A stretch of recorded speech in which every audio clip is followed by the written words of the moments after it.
Hello, and welcome to the Weekly Scroll podcast. My name is Ryan. And I'm a fan of minimalist RPGs. And we have a very special guest with us today. Is André of Games Omnivorous. How you doing this morning or evening, André? Yeah, evening for me, morning for you guys. Thanks so much. I'm doing great. It's a great pleasure to be here. I've been a fan of this of your podcast for quite a few times, quite a few years now. You started. When did you start this podcast? Like a year, two ago. 21. It was like November 2021. Yeah, we did our Merkborg episode in November 21. Yeah. Cool. Yeah. So I've been a fan, and I saw the reviews you did of the games we published, and I'm really happy to be here with you. Thank you. Let's say because it's fun because we're massive fans of you and your work. So this works out great. Yeah. This is definitely one of those times where you're just like kind of fanboying a little bit because we're like, you're like to hear you say that you enjoy our stuff is crazy because your stuff is some of my favorite stuff I have on my entire shelf. So that's really, it really feels great to hear you say that. Thank you. So yeah, I mean, well, I also want to say it right off the bat. I haven't posted this online yet, but I do want to say, thank you for this. This is a grail that André sent me out of nowhere. Like, I think I said something on Twitter that was like, oh my God, I don't remember what I said. Like, I'd sacrifice my newborn child or something for one of these. And I just got a message that says, hey, what's your address? And I got that and the first Dead Robots album. So thank you so much for that. I genuinely, can't tell you how much I appreciate that. So no, it's definitely in good hands. I'm happy that you have it now. Yeah. I only have I have can you see there? Yeah. So I have 3 or 4 left. Those 2 up top, they're just the boxes with a bunch of tokens that I use in my game. So I only have 3 of those left, but I'm happy that you have one of those with you now. I'm very excited. For those in podcast land, because I don't think we've said it at all, it's the first Mouse Ritter box set, and it's I can't the flowers and stuff on it and the texture. Hunter, you gotta feel this sometime, but someday. Anyway, Games Omnivorous. This is why we're here to talk about this. You're a fantastic publisher of minimalist games, and you call them art house games as well. Everything that comes out from Games Omnivorous is so incredibly well done, so well produced, and the games you choose to put out are absolutely fantastic. So I guess if we go all the way back to the beginning, and then we'll get to talking about all that. What got you into ttrpgs in the first place? What was your first game, and what kind of led to where we're at right now? Mm-hmm. Okay, that's so we need to go back to the 90s. God, I feel old.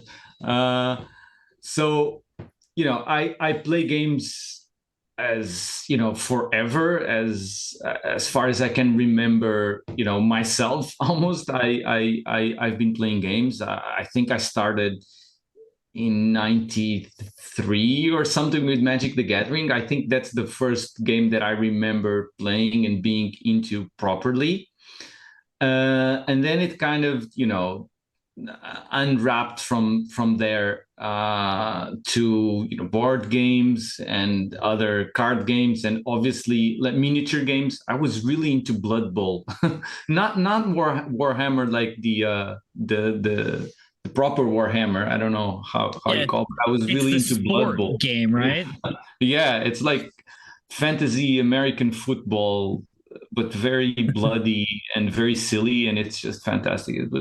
So I was really into that at some point, and then I started playing role-playing games. I don't know, maybe I played a little bit in the late 90s, maybe early 2000s, and I played mostly Dungeons and Dragons, Advanced Dungeons and Dragons, probably 2nd edition, maybe 3rd at some point I also played. But when I really started playing role-playing games more seriously and more consistently was maybe around 2010, 2011, so about 10 years ago. And the game that definitely drove me into the hobby was Dungeon Crawl Classics. That was the game that pulled me in. It was I kind of started. So I played a little bit when I was a teenager in D&D, as I said, in the late 90s, early 2000s. And then for like some years, I didn't play much. And then in the era of the first retro clones, or, old school revival, or whatever you want to call it, the game that drew me in was Dungeon Crawl Classics, and I became such a fan of the game. And when you're into the when you're in the OSR ish sphere, or whatever, or NSR, or I don't know what people call it these days, but kind of like this old school kind of vibe thing.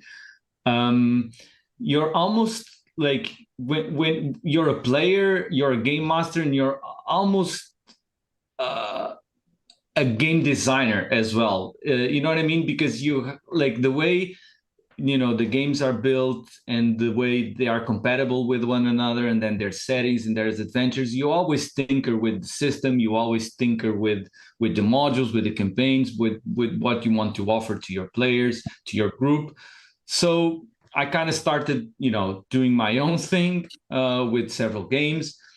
But for many years, it was just a hobby. I was just happy to play games with my group, and honestly, that's kind of still what I enjoy the most is game design, and presenting that game design to my group and see their reaction. And that's kind of like what I still like the most.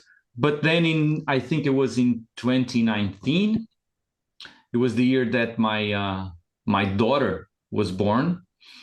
And in that same year, I don't like, obviously you sleep a lot less, and you have a lot more headaches of all sorts. But one thing that I found, that having a daughter, was that there's also, like, for me at least, there was a creative impetus or something. There was I don't know, I felt very creative when, after becoming a dad, and I started, maybe I should do a publisher. Maybe, there's a lot of people. I followed a bunch of people, mostly on Instagram, people like, I don't know, Diogo Nogueira, for instance, which was a good friend. I'm sure you know Diogo as well. And I started, maybe I should also do or try to create a publisher, see where this goes. I had some ideas. I had some thoughts on where I wanted, or how I envisioned the identity of this publisher. And then it kind of started with some contacts, and yeah, and here we are today, 4 years after I actually, yeah, almost 4 years after Games Omnivorous started. I feel like like the pandemic obviously broke all our brains as far as like time. Also, like, I feel old now, which is weird. I told someone that someone else was middle-aged today, then I was like, wait a minute, I'm middle-aged, so like what is that? But it feels like longer than 4 years. Yeah, we all know 2019 was a week ago, and also 10 years ago at the same time. Yeah, exactly. Yeah. I think the first thing I saw from Games Omnivorous was the Manifestus Omnivorous. Was that the first thing that you started with when you started publishing? Yeah, so we started the company started with basically 3 releases, which were the 17th Century Minimalist, which is a game that I wrote and designed, and then 2 Manifestos Omnivorous interpretations, and we also had some other stuff in the works by then, but those 3 releases were the ones that kicked off, like when I had the site pretty much done, and I pressed the button to go live. That's what we were selling back then. So those and the idea for the to kick off Games Omnivorous, the agenda was mostly to do some to bring into the OSR, or to contribute further, because there's obviously good and lots of excellent people doing that and pursuing that agenda, was to do more artistic and conceptual stuff within this niche, this sphere, let's call it that. So the idea with the Manifestos Omnivorous was to do a collection, an RPG, a zine collection that was, based on an artistic manifest. So there's a bunch, there's a lot of artistic manifests out there. We were inspired by the Scandinavian movies, the Scandinavian film, I think it's called Dogma 95 or something. And we were inspired by early 20th century artistic manifests as well. And we kind of created this idea of, let's put together an artistic manifest with 10 like rules or guidelines, and give those to authors we like and admire, and let them interpret that, and let them interpret the manifest however they want, and come up with a book. And the idea there was obviously to do something conceptual, to create like an artistic space.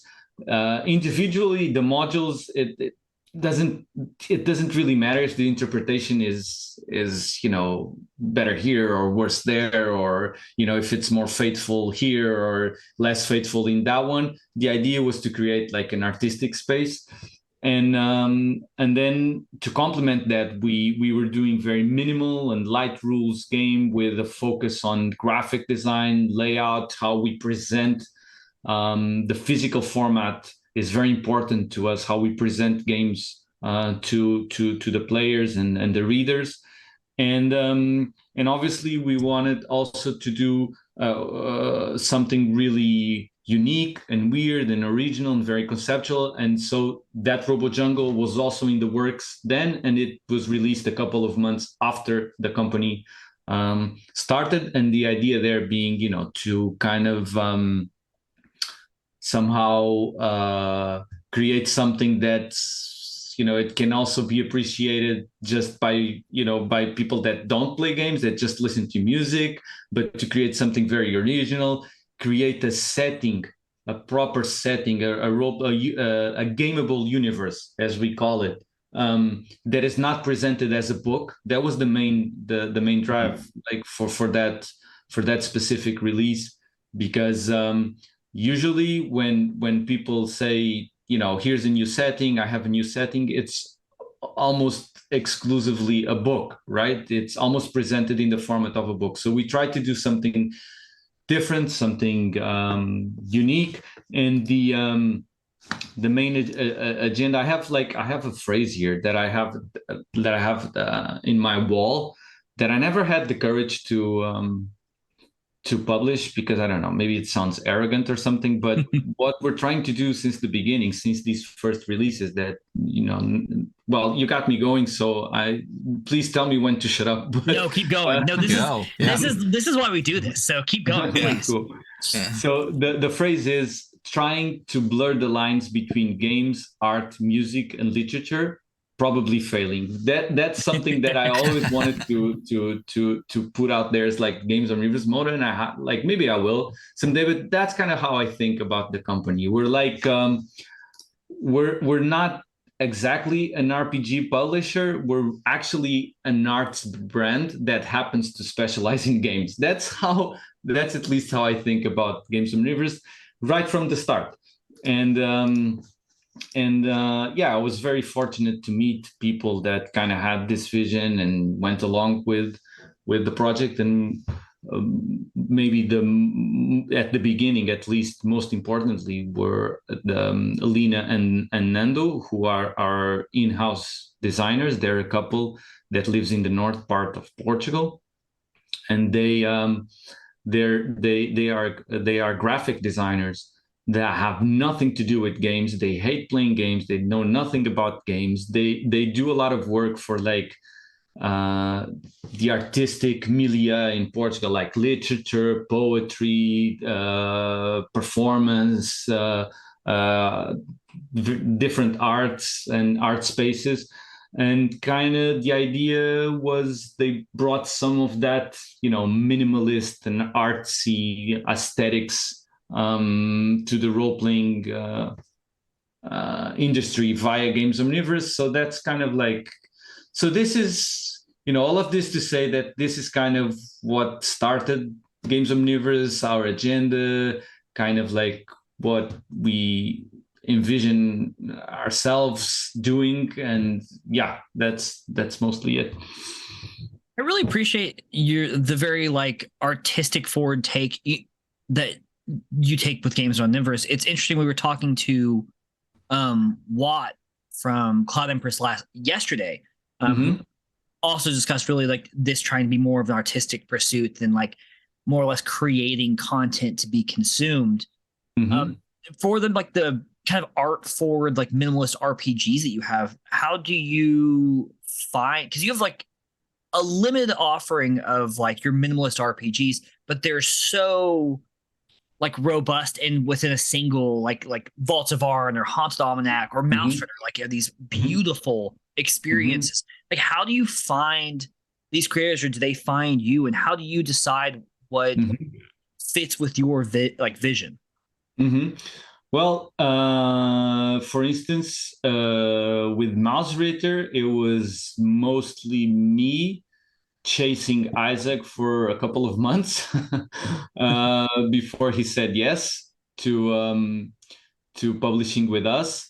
So the story is, I played the game right when I was starting Games Omnivorous. So this was probably January 2020. And there was a friend here, André Tavares, who was like, oh, I found a game on itch about little mice, in a dangerous world. And I was like, yeah, okay, like, do I care about this? You know what I mean? Like, do I want to play this?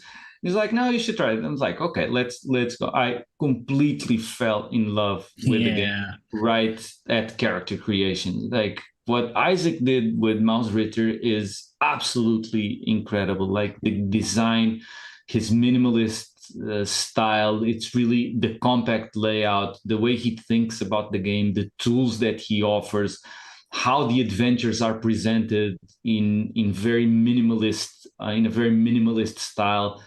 It's so good and so in line with, I think, Mouse Ritter is, to some extent, we defined how Mouse Ritter would be presented to the world, but Mouse Ritter was an absolutely elementary piece in defining what Games Omnivorous is and how and what Games Omnivorous wants to show and present to the world. So Isaac is a really good friend now, and I'm so happy that he said yes. It's funny because he was like, oh no, I don't want to, I do this just for this, very do-it-yourself style. I want to keep control of things. I'm like, yeah, but you keep control of everything. Just let me publish it. You can have the copyright. And so after a few months, he saw the Insectiary. I remember he talked about the Insectiary, which was a little zine that we did at the start of the company.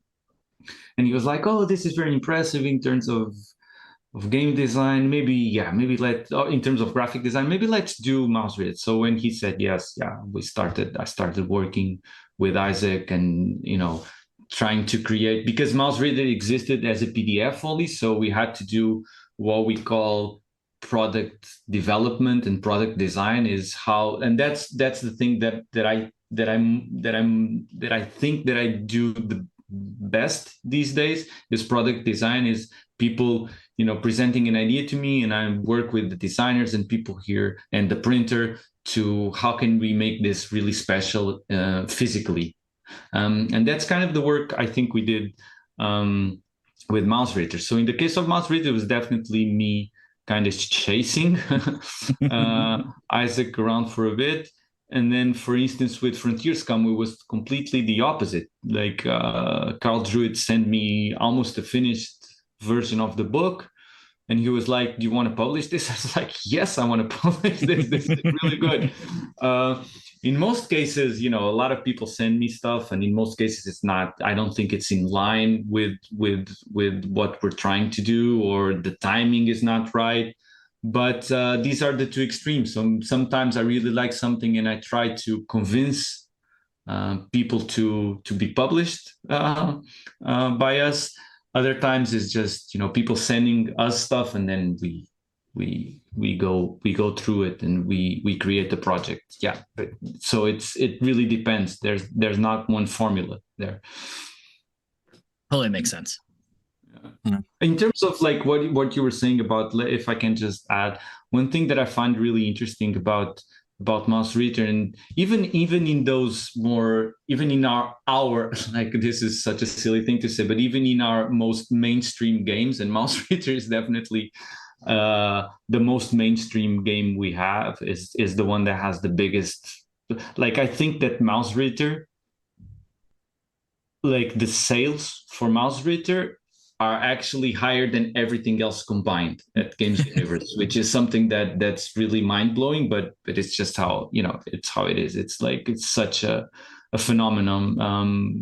Mouse Ritter is such a phenomenon. I'm really happy to have published it with Isaac. But one thing that you were talking about, like, even in these more mainstream-ish games, how do we make them, artsy somehow and conceptual? And one thing that I think we almost did that inadvertently, to be honest. But if you look at what we did with the estate, I think it's a very unique idea even in the OSR space. So normally you have like a designer or a company or a creator creates the canon for the game, right? So here's the game, how I present it, how I envision it, how I see it, the aesthetics, how I usually think about it, and how I present it to the world, right?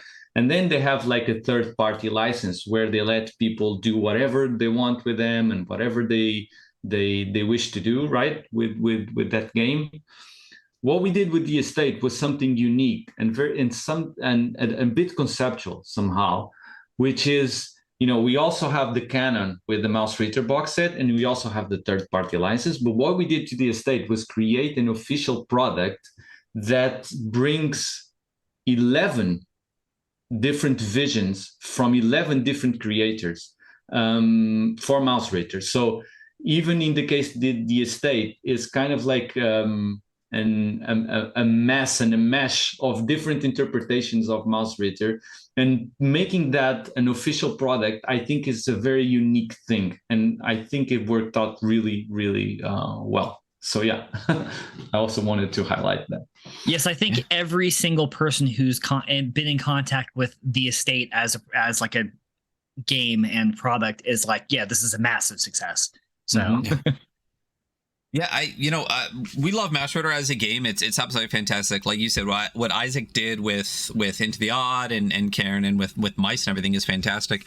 But I will say, if it was printed like differently, like, I don't know if it would still have the reach and success that it does. The Mouse Ritter box set is so stunningly well put together and crafted and so well thought out. Like, you open it up and you're like, oh, I even have like a marker and I have all of these like punch out things and everything. It's so beautiful. And then, the estate just feels like it does feel artistic. Like, it feels like this luxury item you have with it, and like each one being like this specific color, which kind of reminds me of the Manifestus Omnivorous kind of vibe a little bit too, how they can only be like two colors and everything, and each one gets its own vibe and color. I mean, together, it feels like a luxury TTRPG item, and still, I mean, it's still pretty affordable for two box sets to come with it.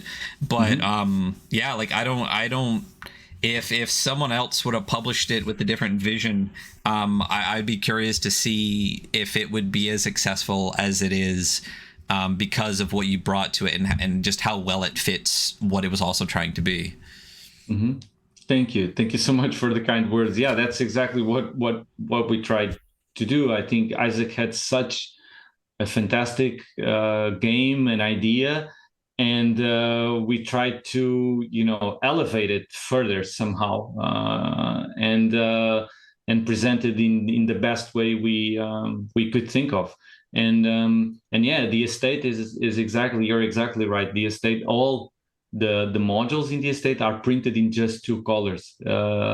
So combined, they look like a rainbow, but individually, they're only two colors, and they have really different aesthetics. So we didn't want the creators that we invited to do this. We didn't want them to feel like they had to be constricted, or they needed to fit, or to adjust or adapt their style to Mouse Reader. We just wanted, do your thing, do put your own style and your heart into doing like a Mouse Reader adventure, and we will try to somehow create coherence afterwards with this. So that was the hard part with the estate, because we invited authors and we're like, do whatever you want. The original idea for the estate was like, do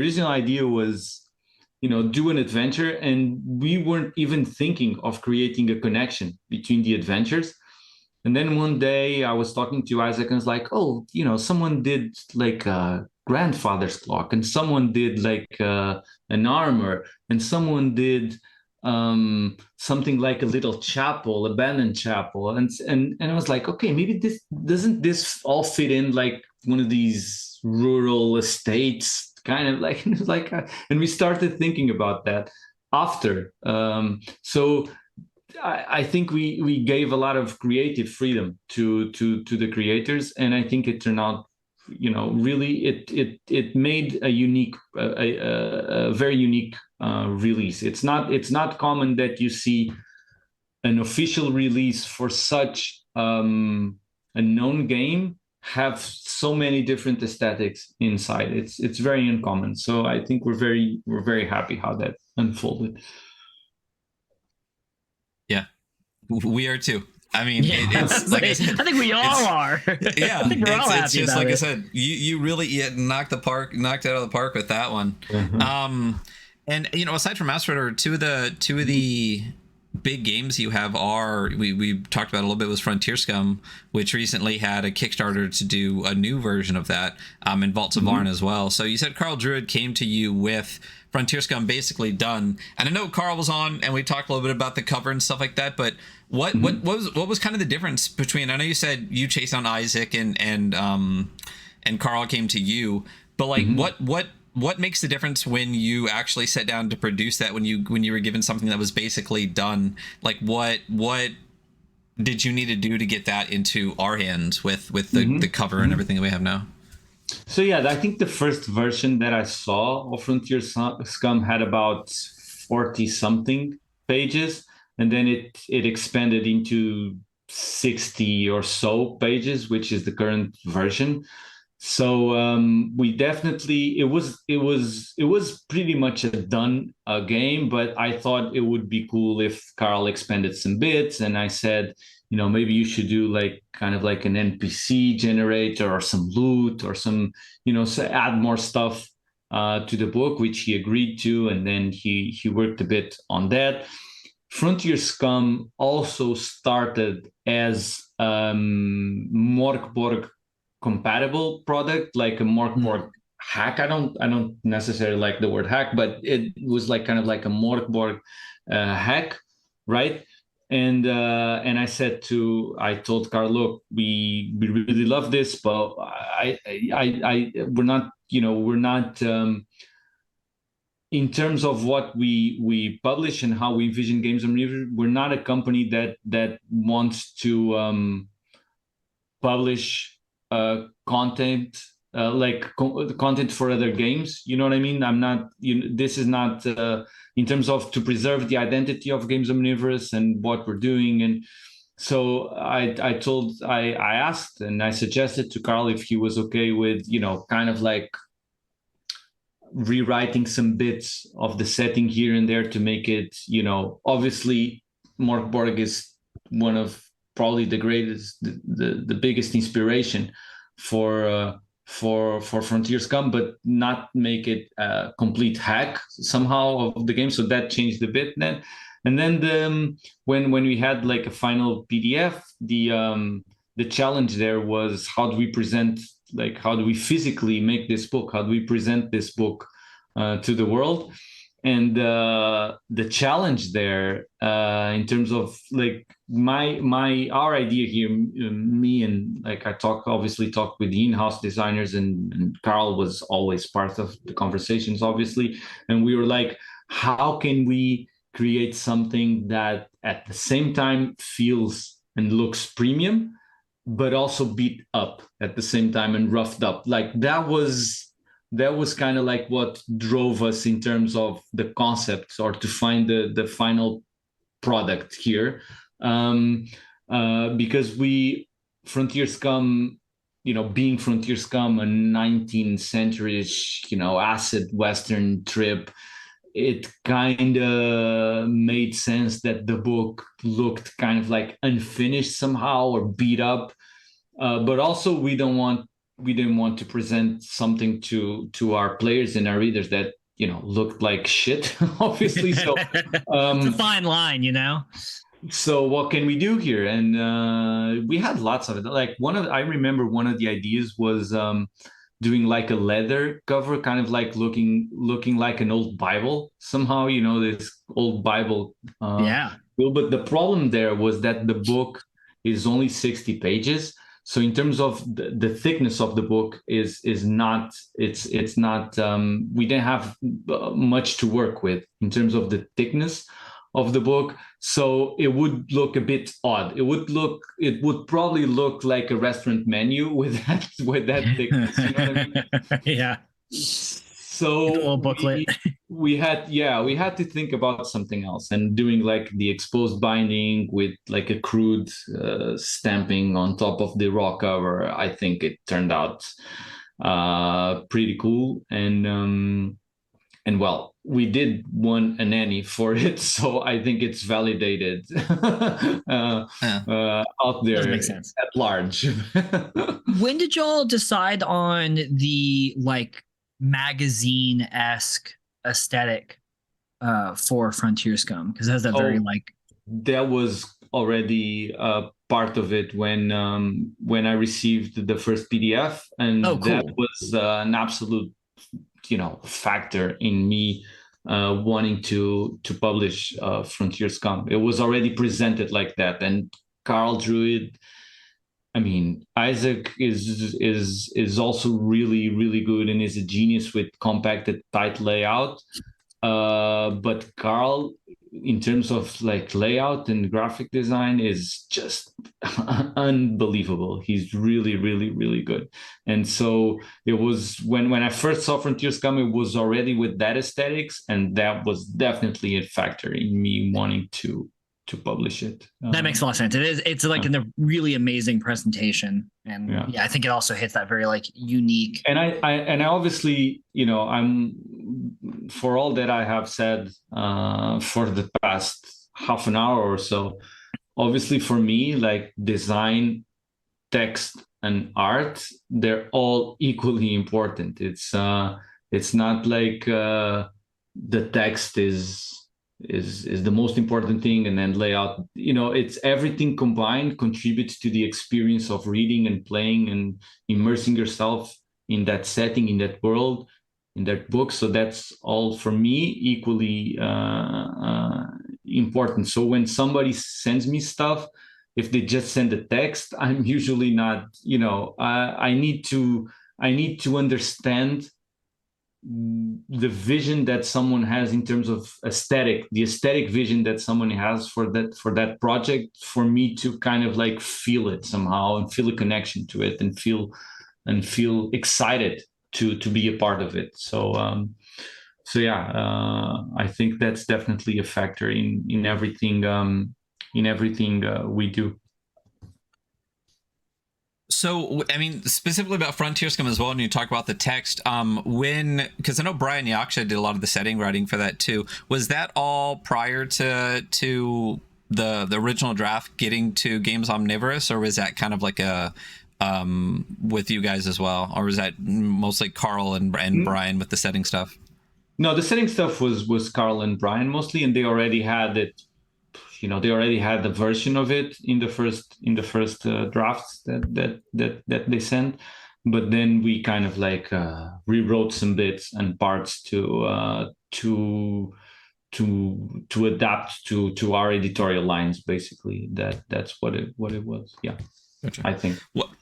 And you just had a Kickstarter happen not too long ago, Tides of Rot. So not only, similar to kind of what you did with Dead Robots and Putrescent Regnant, there's an album that comes with it, but also just a stunningly beautiful looking alt, kind of like red ink Frontier Scum. So what was the impetus to reprint it and then to want to put the album out with it, as well as this exclusive variant for it?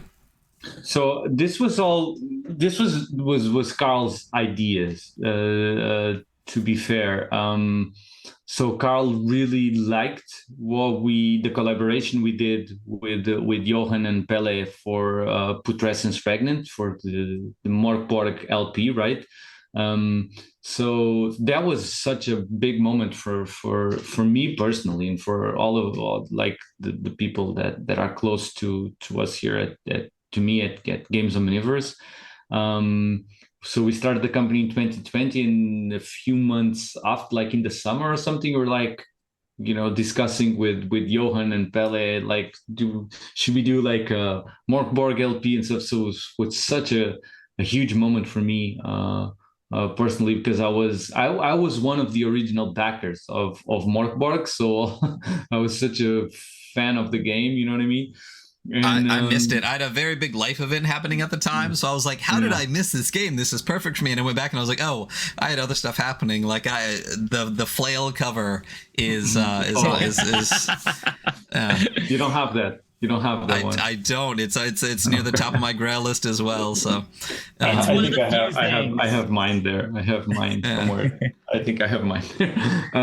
But yeah, I was such a fan, and I started talking to you, and then they accepted, and my life changed with Mouse Ritter and Morkborg in the same year. It was just insane.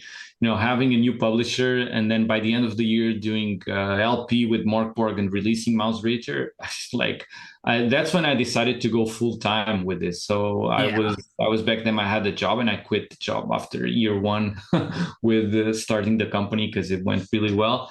And Carl was really excited about the idea of doing an LP, because musically we had some similar tastes somehow here and there with some bands that we both liked. And he was really into the whole LP RPG concept, and he was really a fan of Morkborg. Obviously, he won a lot of Emmys with Morkborg doing the digital content and digital stuff for the game. So he was like, do you want to do an LP for Frontier Scum? And I was like, sure, let's do it. Why not? He wanted to do his original vision was doing like a splatter crawl kind of thing with lots of gory art and splashes of blood, and the LP, the vinyl itself, will look like it's just like a splatter of blood or something, or blood stain. So that was kind of like his vision for this, and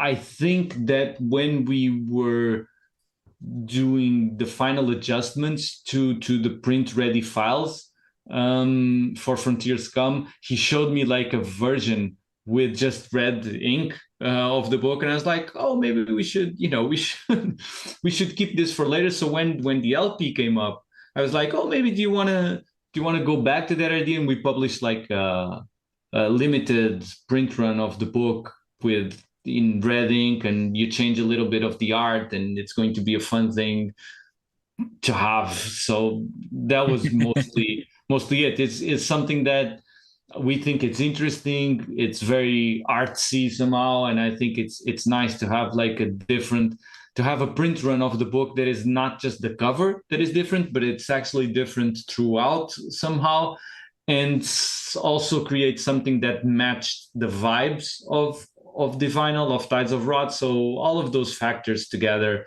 drew us to to making this. So yeah, I think that was it. As soon as I saw the Kickstarter and saw even just like the images that were there with like the red and how like I mean because we played Frontier Scum on stream like a bunch of times. I've read it a bunch. It's a fantastic game.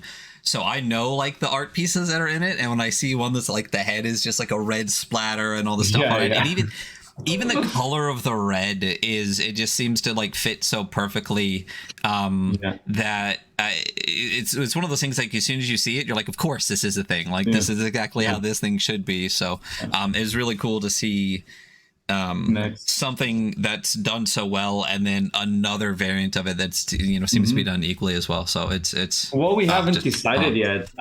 This is a confession that I'm making now. What we haven't decided yet is how we're going to present the cover of this edition. So we shall see. I don't think we are just doing like a red ink version of it. We are probably doing something else with it. We're not sure yet. We shall see. Gonna change up the material of the cover or just the images and stuff? We'll see. I don't know. We haven't decided yet. It's exciting. Like we're probably going to decide next week what to do. We also have to consider the limitations of the printers we work with. They are they're capable of doing a lot of stuff, but sometimes they say no, this is Andre, we cannot do this. It's or we can, but it costs like 15 euros per book or whatever, and they're like, okay, like let's not do that. So we haven't decided yet. We're looking into it next week probably. It's almost like we have everything pretty much done. It's going into production in early January. We have pretty much everything done. The music is done. Just needs some mixing. Music is going to be a fun ride. Interesting, very different from what we did with Putrescence Regnant and Electric Mangrove even.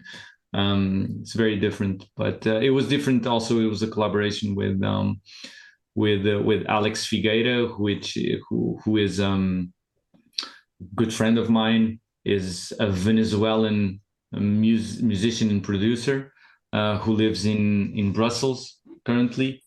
And he was one of the musicians that played in That Robo Jungle and Electric Mangrove, but now he's like the lead producer for this record for Tides of Rot. So it will sound a bit different. It will sound more unpolished, more raw, more in the face, you know what I mean? Less produced somehow. But that's mostly an aesthetic option to go with the game. So yeah, I mean that makes perfect sense for Tides of Rot, Frontier Scum. Like rough cut. It's a nice like I'm so happy with Tides of Rot because it's such not your conventional Western adventure or setting. Like it's whalers, a whaling town, lots of rain, there's floods, it's really, really different from your typical like desert setting or whatever, which is the conventional way of representing westerns and Western stuff. So I'm really, really excited for this one. I think it's fantastic, and I think that's also what like going back to the agenda at Games Omnivorous, that we somehow think of games as a form of art or an artistic expression. And I think games are really unique, not only fantastic and interesting, but unique mediums to explore and advance the horizons of certain genres, you know what I mean, and certain archetypes. So if you have like the Western genre or the sci-fi genre or whatever, and movies can contribute to expanding those genres in certain ways, and literature too, and games also do that in very specific and very unique ways. And I think Frontier Scum is actually a very cool interpretation of, or a different vision of what a Western can be. And obviously that could also be the case. You could also do a movie with that vibes, the Frontier Scum vibes. But I think that, games are very unique mediums in expanding these and giving new life to certain established genres. And I think we're very happy to be a part of. It's exciting to be part. Yeah. Yeah, I mean, I think that makes a lot of sense. Like giving people the ability to like voice their own story within a given genre absolutely is going to like push that genre beyond like I think the Hollywood-esque cliches that we all come across. I had a question and I totally blanked. Ryan, you ask a question. Well, your other big release, Vaults of Arn, talking about genres, talking about something like totally different than Mouse Ritter and Frontier Scum. We're basically like just going through the catalog being like, so how did you do this? How did you do that? But how did you do Vaults of Arn? Like what brought Leo to you guys, and what was the decision to turn those zines into this beautiful blue book? There was a moment, I think in 2021, late 2021 maybe, that I was like looking for new stuff to release the year after. And I was like, what is out there the idea being, what is out there that we could kind of do the same thing as we did with Mouse Ritter. So what is a nice game that doesn't have a very known physical format, but it's a nice game in digital format, in PDF format. So what is out there? And I found Vaults of Arn online, and I thought, okay, this is a really, really, really cool game that is kind of scattered in different zines and stuff. So maybe Leo would accept us publishing like a proper deluxe version of this with Gontijo doing the graphic design. So Gontijo, the first time Gontijo worked with us was with the Haunted Almanac, and then it was such a wonderfully put together book that I was like, okay, let's continue with Vaults of Arn, and let's have Gontijo do Vaults of Arn as well. And then again, we went into like product design and how are you going to present this, and the idea, the setting is a blue desert, so obviously having a very blue book made sense, and we wanted to do something special with the cover, which we hadn't done before. And the idea of creating this bas relief with the cover, it's actually, I don't know if you realize this, but if you look at the cover, just the relief, right? It's actually a topography of a desert. Yeah, it definitely like reads like it's a topographical map. Yeah, exactly. Yeah, incredibly stylish.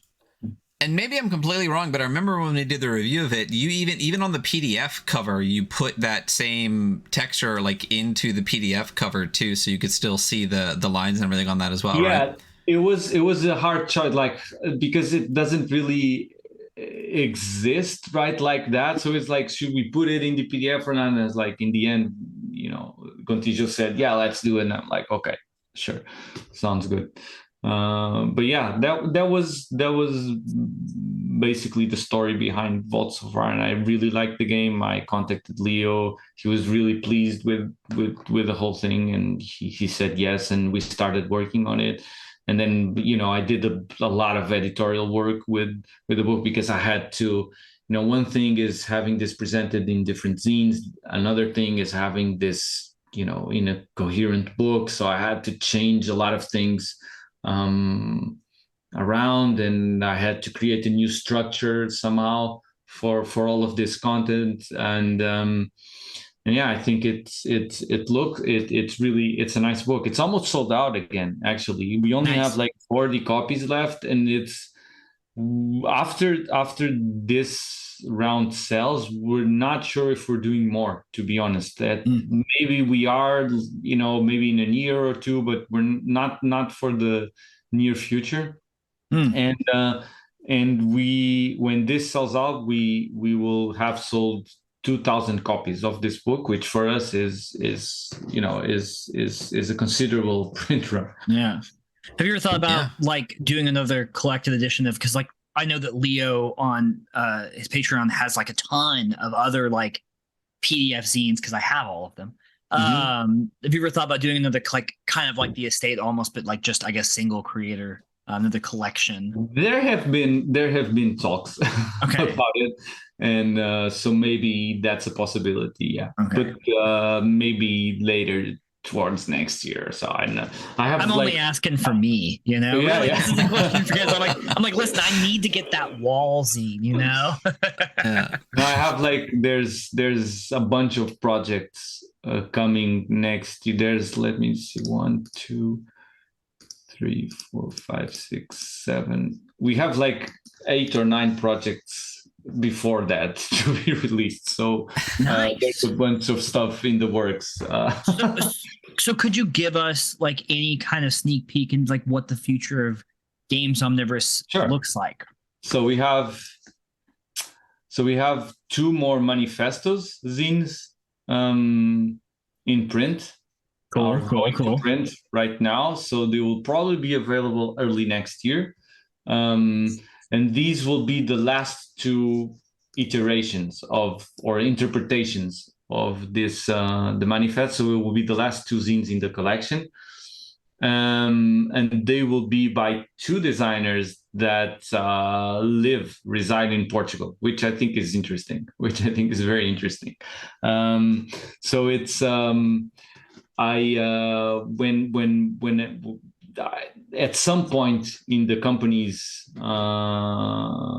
path, like maybe 2 years into having started Games Omnivorous, I thought that we somehow should use the manifestos collection to feature and highlight, emerging game designers or people, have an opportunity to publish something, not just because most of the people that did stuff for us were like kind of like self-published or creators that did Kickstarters from their own. So we thought that maybe it would be cool if we give them some space, to do their own thing and not having to worry with physical production, and you know what I mean. So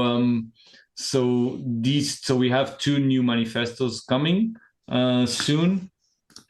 Then we have 2 books coming in March, maybe March, April, which I cannot talk about. These ones I cannot talk about. And then we obviously in April have Tides of Rot coming, April, May, June, sometime somewhere in that time frame. The New Frontiers come. Then I want to do a new. I'm going to announce it here. Why not? Amazing. So there's I want to do a new Undying Sands Bottled Sea setting, right? So I want to do a new one, and I've already written it, and now Kevin is starting the illustrations, and let's see how long that takes. But we're aiming for a new Kickstarter somewhere in the spring, maybe next year for this, and it's going to be like an Arctic ice setting, basically. So like an ice desert or an ice wasteland. So it's going to be like the Undying Sands and Bottled Sea with the hexes, right? Yeah. But it's going to be like I think it's the current title is like the Frostlands or something, Frostlands. So we still need to work on it, but so we also have that coming. We are thinking about new Mouse Ritter content, and there's another secret project that I cannot talk about. So I'm excited for the ones you can't talk about, honestly. Like I'm so stoked. I'm like, oh, what's coming up, dude? Well, that sounds like it sounds like you have a really good year Oh ahead of yeah, it's you of a always so lot of busy. fun Yeah. logistics work, you know? Yeah, Yeah. it's always, I cannot stand still. Like I always tell people, okay, now I'm going to, I'm going to calm down and I'm just going to think about life for, a couple of weeks or a month or so. And, and then there's, I can never do it. There's so much, so many exciting creators to work with and so many exciting stuff and projects and things that I start to get a bit nervous of not doing anything. So I always have to, have like 7 or 8 projects in the works in different stages. So, I mean, that's the future, but there's also like the current thing that's happening right now. You just released a book really recently, and we just talked about Vaults of Arn with Gontijo. You just dropped The Job, which is written by. Oh, look at that! It's written by you. Yeah. So, first of all, my goodness, the graphic design in this is absolutely stunning. But what made you want to do like a heist game? And I guess just talk about the job a bit, if you could.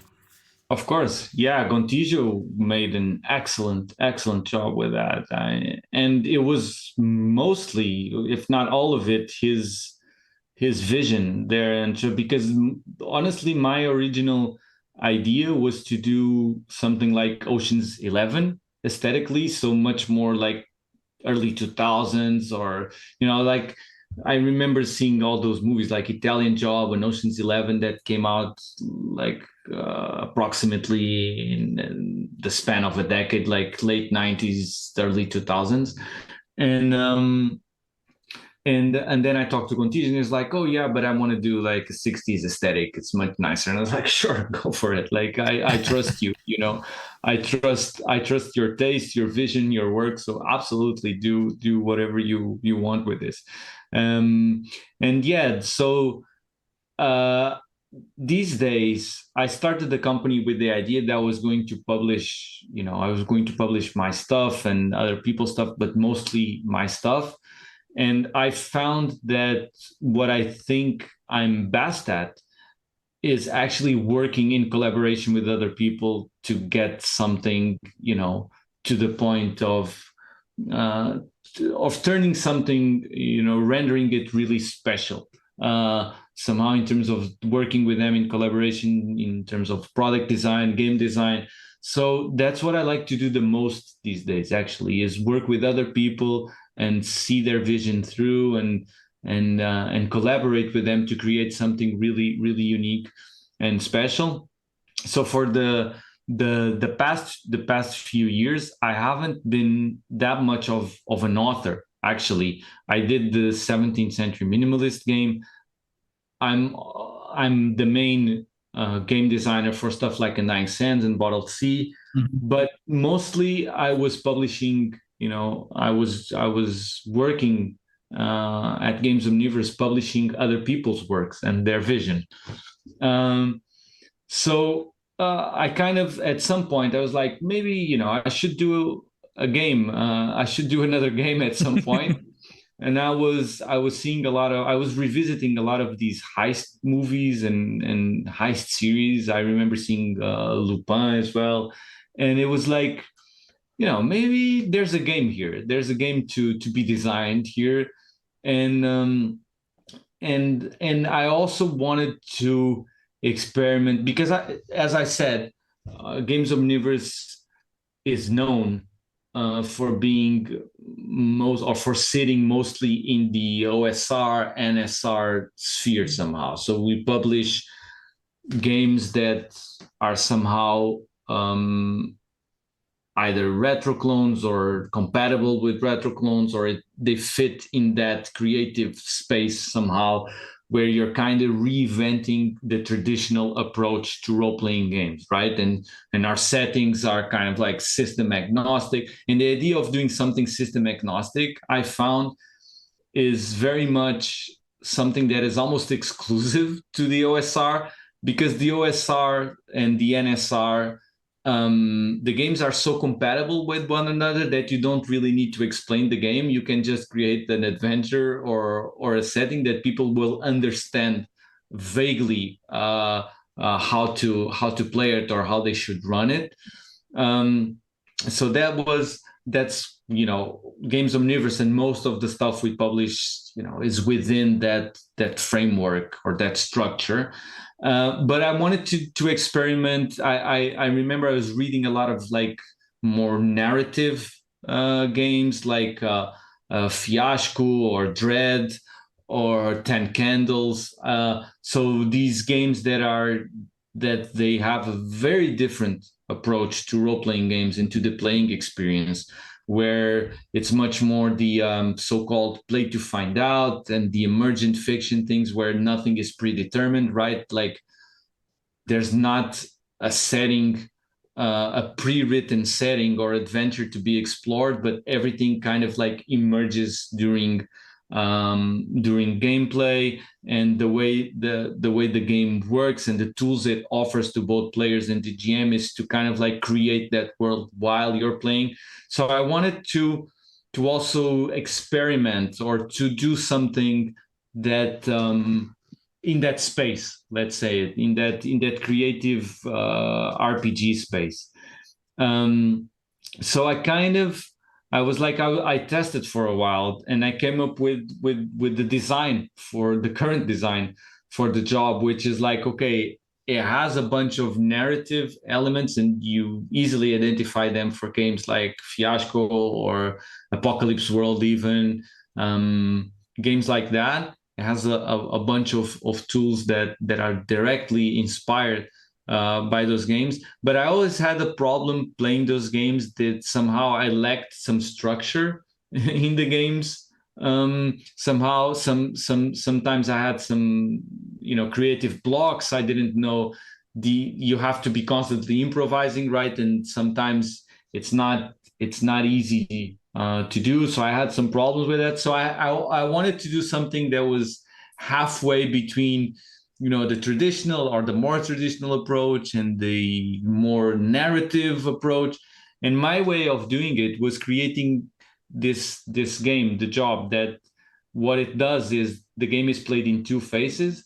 And the first phase, which takes about an hour and a half, is basically the players creating their own module. So what the game does is, okay, you give your players just the smallest of briefs, like the object they're stealing, the location the object is at, and then just a bunch of vague complications, right? Like security cameras or alarms or security staff, something like that.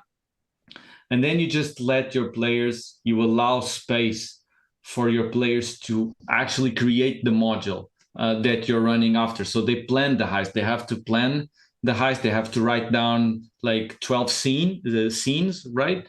And the scenes can be, character A approaches the security staff and tries to convince them that they should be allowed in. Okay, scene one. Scene two, player B somersaults from a helicopter into whatever, like the location, and tries to break in through the roof via a rope or something like that, right? And then you write these 12 scenes, and then you actually hand the plan to the GM, and the GM runs it for you, right?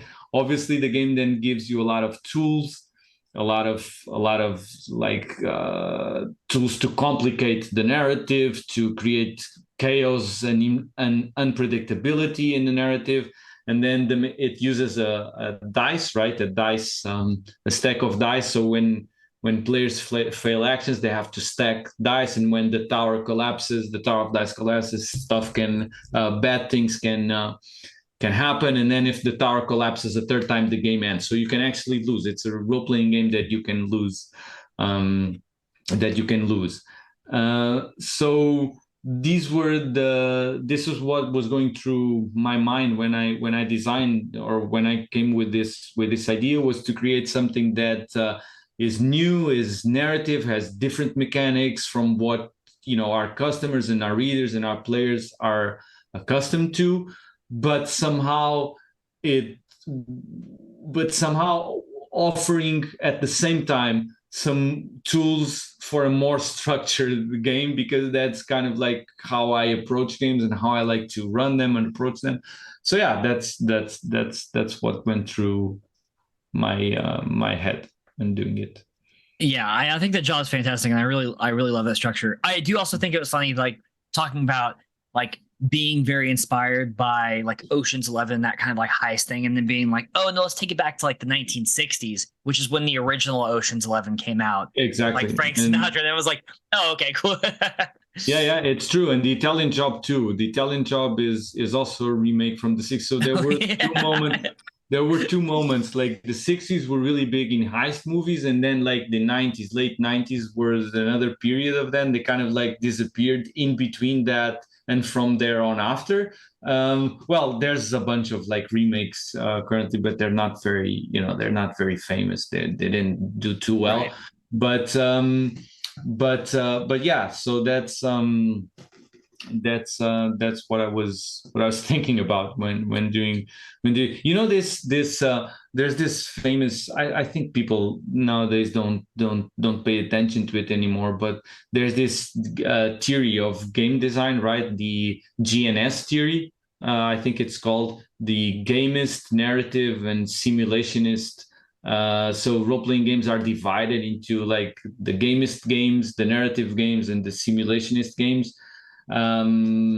Gamist being you're trying to beat the game somehow, so stuff like, I don't know, Tomb of Horrors, right? You're trying to to actually try to beat the dungeon somehow or not get killed. And then there's the narrative approach where nothing is predetermined, nothing is pre-written. It's all about emergent fiction, and the world is built as the characters inhabit it. And even the characters, you don't create a backstory for your characters in this game. The backstory happens or unfolds or tells it or is revealed by playing the game, right? And then there's this simulationist approach where kind of like, I don't know, games like The One Ring or Blade Runner or Dungeons and Dragons, where they have like very established settings and your characters just inhabit those settings, right? And with this game, I tried to create something that kind of like touched all three genres somehow. So you have the game is where you're actually trying to survive and beat the game by completing the heist. You have the narrative approach because nothing is pre-written, nothing is predetermined when you start the game. But you also have a little bit of simulationism in a sense, because actually the players kind of like write their module beforehand somehow. So I kind of like try to, inspire myself in all these different tropes and genres to create something that I thought was unique. And, I have no idea if this game is going to be well received or not. So far, I know, a handful of people that played it besides me that really enjoyed it.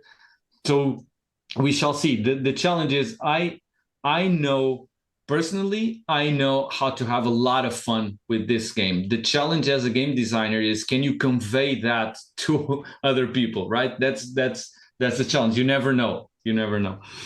Yeah. What's interesting, me and Hunter have talked about this before. I'm not a big heist guy. Hunter's a big heist guy. I love a good heist, dude. But my problem with heist is always kind of feels like you're at the whim of the GM. You know what I mean? Like at any point they could be like, well, that was a tripwire, or nope, you were on camera or whatever. Like, so I always feel like always feels kind of contrived. But the job feels very different because of those two kind of like the phases of the game and how it is, it'll be gamified and stuff like that. And that's what I was most excited for, because I remember when I first got it, I think I even said to Hunter, I was like, this is the heist game I'm actually really excited for. This one feels cool. It does feel like Ocean's 11. It feels like we're making a plan and actually going with it, as opposed to just being like, okay, you go in the door, hope nothing happens. Okay, you go in the next door. So, yeah. I mean, and on top of the graphic design as well is just, Yeah, I think the first phase of the game is everything where you're inviting or you're asking players to write their module, write what they're going to play in the action phase. It's mostly has there's two advantages. The first one being, you as the GM of the game, you actually receive a bit of structure to play this game afterwards. But it's also a very immersive element for the players as well, because it really feels like you're planning a heist. You're not only just planning a module for the GM to run, you're actually, as the character, kind of planning a heist. And that feels that, at least with my groups, it felt really, it felt like something unique, something you don't see often in games, which I think it was cool. Let's see how this is received. I really appreciate like when designers and creators bring these moments into like TTRPGs that maybe are not traditional moments where you're not like actively like, but you're like sitting and planning, and there's another element to playing this game where you get to do it collectively. I really very much enjoy things like that, and I agree. I think for like the players, it allows them to like buy in a little bit more and kind of get excited about this plan that they're creating. Incredible. Yeah, it's like instead of creating characters, that moment when you sit for like an hour or half an hour in most of the games creating characters. In this game, I got rid of character creation entirely. It's like characters don't have stats, don't have anything. They just have 4 special abilities. That's it. So I replaced character creation with module creation somehow. That's like the innovation that, and I think it works out for this case. Yeah, I really wanted to do a game like this that is inspired by movies like Cube or Platform or The Exam. These very like dystopian places where people are trapped and need to navigate like a dystopian situation, and and normally it's the government that there's an estate or military facility that somehow is trapping them there or whatever. And I think I want to create a game for that, but I have no idea how to do it, so I have to think about it. Well, don't worry, we'll buy it. So yeah. Secret project number 3 for next year. And not only that, I mean, the design, the game, everything, but whoever your printers are, do a damn good job, because the texture on this too, just the actual print of the book is absolutely stunning. For anyone that doesn't have it, like this kind of like shiny bits on the matte cover, it's absolutely gorgeous. It's just every little detail is just taken all the way to the end. So it's so good. Yeah, thank you. Yeah, we wanted to do something special with the cover, and so we added like UV, not a UV, it's a varnish, a glossy varnish to just the diamond there, so it kind of shines, right? So it differentiates from the rest. And it's interesting because these things are not what make a book particularly expensive, to be honest. You just have to be creative and know the right printers. Basically, it's not a sometimes the problem is you don't like. I see a lot of folks and creators out there, but they don't actually go to bookstores and look at books. You know what I mean? Yeah. And that's such a big part of my life. Like, I go to a bookstore almost every week just to look at what people are releasing in terms of covers, like what materials they use, finishing. I do lots of videos with ideas, and that's part of that's a big part of I think of our success and our quality in doing these kind of things. It's just going to bookstores and looking around and see what other people are doing. Like, if you go to, for instance, my wife is a big fan of photography, and she collects a lot of photography books. If you go to like photography bookstores, the quality of the books, it's off the charts, and the quality of the finishing and the materials and the cloths and everything they use is. So I go to these bookstores with them, and instead of looking at the books themselves, I'm at the content, right? I'm looking at like the covers and what they use and stuff. So it's a matter of being, of seeing what is out there and being creative with that, and asking the print, because most printers can, or a lot of them can do this. You just need to know what you're asking, basically. Yeah. Well, I mean, that's why Games Omnivorous is Games Omnivorous. So, like, that's why the whole manifesto that you guys built, that you built from not just Manifestus Omnivorous, but the entire vibe of the company. I mean, it's so consistent all the way through, especially across all the different genres. You know, there's this through line of artistry and just like peak, like I said, productivity and attention to detail that really makes a Games Omnivorous game feel like a Games Omnivorous game. So it's just it's again, yeah. If you make it, we're gonna buy it. So that's where we're at. So yeah, Nice. Especially with all these projects dropping. Yeah. Glad to hear. Yeah. So listen, we really appreciate you coming on the show. This has been fantastic to hear you talk all of these things that we're talking about, the job, the vinyls, everything. Where can people find all of this awesome stuff that we've talked about this entire time? So you can go to gamesomnivorous.com. That's our website, our web store. You can join the mailing list in the homepage there, and we send. We don't send. We maybe send like 4 or 5 emails per year, so you're not getting a mail every week. It's just when there's new stuff out, mostly. So there's that. And you can find us obviously on Twitter. Well, not Twitter now; it's called something else. It's Twitter. We're just calling it Twitter. We're just calling it Twitter. Twitter, Games Omnivorous. Just search for Games Omnivorous. We have a very unique name, so it's not like there's a bunch of stuff called Games Omnivorous out there. So you have Twitter, you have Instagram, Facebook, and that's about it, because there's only so many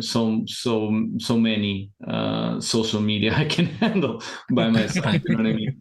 Like I'm not. I don't even particularly like social media, to be honest. In general, so I'm like. I don't know if any of us really do. Yeah, I love podcasts. I love being on shows like this, but like social media is like a bit. So I'm. But we try to stay active. We're mostly active on Twitter these days, and we also have Blue Sky. I was convinced that I should do that, and I did it. So me too. But the easiest is just join our mailing list, and you'll be warned of new stuff being released. And yes, you will be warned. Yeah. Games, awesome. Games Ominous, yeah. Seriously, I can't tell you how excited we are for all the projects next year. We'd love to have you on again anytime anything drops, and thank you so much for being here. Again, I know you saying that you're a fan of ours it really means a lot to us, and we've been huge fans of yours for a long time. So this is it's been fantastic getting a chance to talk to you. Thank you so much. It was a big pleasure to be here with you. I hope I come back, next year or whenever. You have to. Yeah, you absolutely have to. Yeah. Just shoot me a message and we'll make it work. So cool. Yeah. Again, thank you so much for being here. Yeah, and thank you everyone in chat for being here as well. You can find all of our stuff at our link tree at /theweeklyscroll. And that's it for us today. Again, thank you for being here, and we will see you all later. All right. Bye. Bye.